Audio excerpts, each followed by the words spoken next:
کسان تھا، اس نے جوار بوئی۔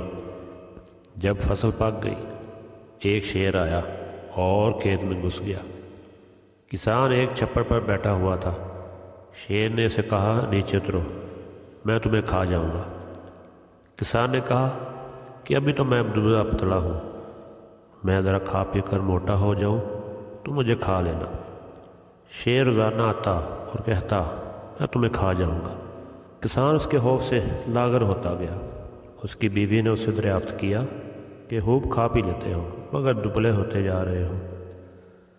کسان نے کہا کہ ایک شیر روزانہ آتا ہے، مجھے ڈراتا ہے کہ میں تمہیں کھا جاؤں گا، میں اس لیے دبلا ہو رہا ہوں، کسی نہ کسی دن شیر مجھے کھا ہی جائے گا۔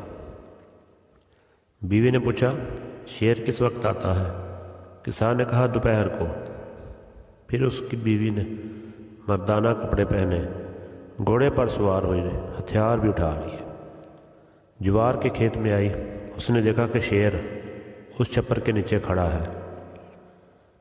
بیوی نے آواز لگائی، اے کسان۔ کسان نے کہا، جی مالک۔ بیوی نے کہا، بادشاہ نکلا ہے شیروں کے شکار کے لیے، تم نے آس پاس شیر کے پاؤں کے نشان دیکھے ہیں؟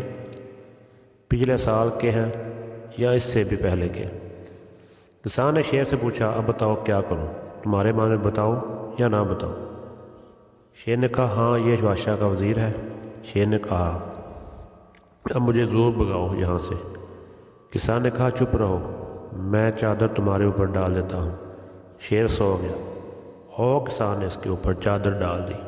پھر اس نے جواب دیا، اے سوار، میں نے شیر کے پاؤں کے نشان نہیں دیکھے۔ سوار نے پوچھا، وہ موٹی کالی چیز کیا پڑی ہوئی ہے شال کے نیچے؟ کسان نے کہا، یہ لکڑی ہے، میں نے اسے حکا جلانے کی رکھا ہوا ہے۔ بیوی نے کہا، اس کا کچھ حصہ کاٹ کر مجھے دے دو، میں بادشاہ کے لیے لے جاؤں گا، وہ بھی حکا پیتا ہے۔ کسان نے شیر سے پوچھا، اب کیا کروں؟ شیر نے کہا، اب میرا کان کاٹ کر دے دو۔ کسان نے شیر کا کان کاٹ کر دے دیا۔ بیوی نے کہا، اس سے بڑا ٹکڑا دے دو۔ شیر نے کہا، اب دوسرا کان بھی کاٹ کر دے دو۔ کسان نے دوسرا کان بھی کاٹ کر دے دیا۔ بیوی نے غصے میں کہا، اس سے بڑا ٹکڑا کیوں کاٹ کر نہیں دے دیتا اس لکڑی کے تنے سے؟ پھر شیر نے کہا، اب میری دم کاٹ کر دے دو۔ دم بھی کاٹ کر دے دی۔ بیوی نے کہا، تم تھوڑا سا کاٹتے ہو، تم چھوڑو میں خود کاٹ لوں گا۔ یہ سنتے ہی شیر بھاگ کھڑا ہوا۔ سامنے سے ایک گیدڑ آیا، اس نے شیر سے پوچھا، تمہارے کان بھی کٹے ہوئے ہیں اور دم بھی، خون بہہ رہا ہے اور تم بھاگ رہے ہو، یہ تمہیں کیا ہو گیا ہے؟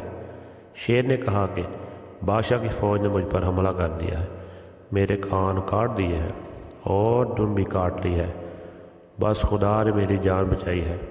گیدڑ نے کہا، اے بزدل، تجھ کو ایک عورت نے ڈرایا ہے، نہ بادشاہ ہے نہ فوج ہے، ایک عورت نے تمہارے کان بھی کاٹ لیے اور دم بھی۔ شیر نے کہا، میں نے اپنی آنکھوں سے فوج اور وزیر دیکھا ہے۔ گیدڑ نے کہا، یہ عورت تھی، آؤ میں تمہیں دکھا دوں۔ شیر نے کہا، تمہارے ساتھ چلتا ہوں، ایک رسی تم اپنے گال میں ڈالو اور ایک کا سرا میرے گلے میں۔ پھر گدڑ نے رسی اپنے گلے میں اور شیر کے گلے میں ڈالی اور دونوں ساتھ ساتھ چلے۔ سوار نے دیکھا کہ شیر کو گدڑ کھینچتا ہوا لا رہا ہے۔ اس نے گدڑ سے پوچھا کہ تم نے بادشاہ سے وعدہ کیا تھا کہ 14 شیر تمہارے پاس لاؤں گا، اب صرف ایک لے آئے ہو، وہ بھی کان کٹا۔ یہ سنتے ہی شیر بھاگ کھڑا ہوا اور گدڑ کو گھسیٹتا چلا گیا۔ گدڑ کا سر تن سے جدا ہو گیا، ٹانگیں بھی ٹوٹ گئی اور مر گیا۔ شیر اپنے کٹے ہوئے کان اور دم کے بغیر بھاگا۔ کسان اور اس کی بیوی جوار کے کھیت میں خوشی خوشی رہنے لگے۔